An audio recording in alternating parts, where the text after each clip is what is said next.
വാർത്തകൾ തുടങ്ങുന്നു. പ്രധാന വാർത്തകൾ.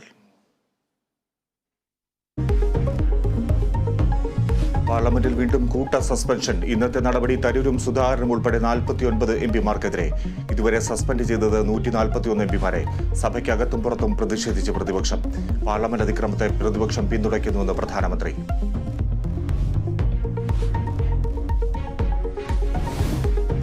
സംസ്ഥാനത്ത് കോവിഡ് നിയന്ത്രണ വിധേയമെന്ന് ഉന്നതതല യോഗം. അനാവശ്യ ഭീതി വേണ്ടെന്നും വിലയിരുത്തൽ.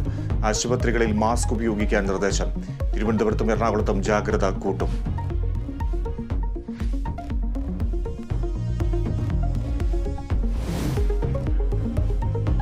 ബിജെപിക്ക് കേരള വിരുദ്ധ മനസ്സെന്ന് മുഖ്യമന്ത്രി പിണറായി വിജയൻ. കോൺഗ്രസിനും ബിജെപിക്കും ഒരേ നിലപാട്. ഗവർണറുടെ നിലപാടുകൾ പ്രകോപനം സൃഷ്ടിക്കുന്നുവെന്ന് മുഖ്യമന്ത്രി. പ്രതികരണം കേരള വിഷൻ ന്യൂസിന് നൽകിയ പ്രത്യേക അഭിമുഖത്തിൽ.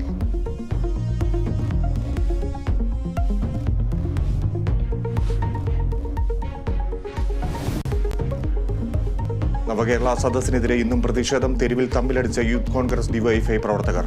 സംഘർഷം കരിങ്കൊടി പ്രതിഷേധത്തിനിടെ.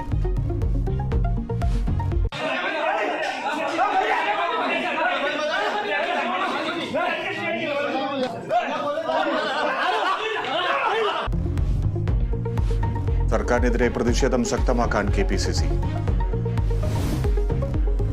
ഗവർണർ കോഴിക്കോട് നഗരത്തിൽ ഇറങ്ങിയത് പ്രോട്ടോകോൾ ലംഘനമെന്ന് മുഖ്യമന്ത്രി. കേരളത്തിന്റെ സമാധാന നില ഭദ്രമെന്ന് ഗവർണർ മനസ്സിലാക്കണം. നമ്മുടെ സംസ്ഥാനത്തെ സംബന്ധിച്ചിടത്തോളം ആരോഗ്യകരമായ അന്തരീക്ഷമാണ് നിലനിൽക്കുന്നത് എന്നത് വ്യക്തമായിരിക്കുന്നു. അത് രാജ്യത്തിന് മുന്നിൽ അദ്ദേഹത്തിൻ്റെ ചെയ്തികളിലൂടെ വെളിവാക്കി കൊടുക്കാനും കഴിഞ്ഞിരിക്കുന്നു. കാലിക്കറ്റ് സർവകലാശാല VC കീഴ്വഴക്കം ലംഘിച്ചെന്ന് രാജ്ഭവൻ. ഗവർണർക്കെതിരെ കറുത്ത ബാനറുമായി വീണ്ടും SFI.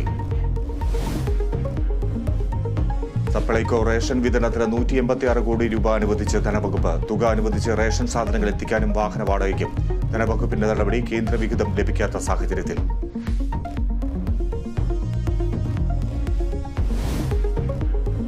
IPL ലേല ചരിത്രത്തിലെ വിലയേറിയ താരമായി Mitchell Starc. Kolkata night Riders സ്വന്തമാക്കിയത് 24.75 കോടിക്ക്. 20.5 കോടിക്ക് പാറ്റ് കമ്മിൻസിനെ ടീമിലെത്തിച്ച് സൺറൈസേഴ്സ് ഹൈദരാബാദ്.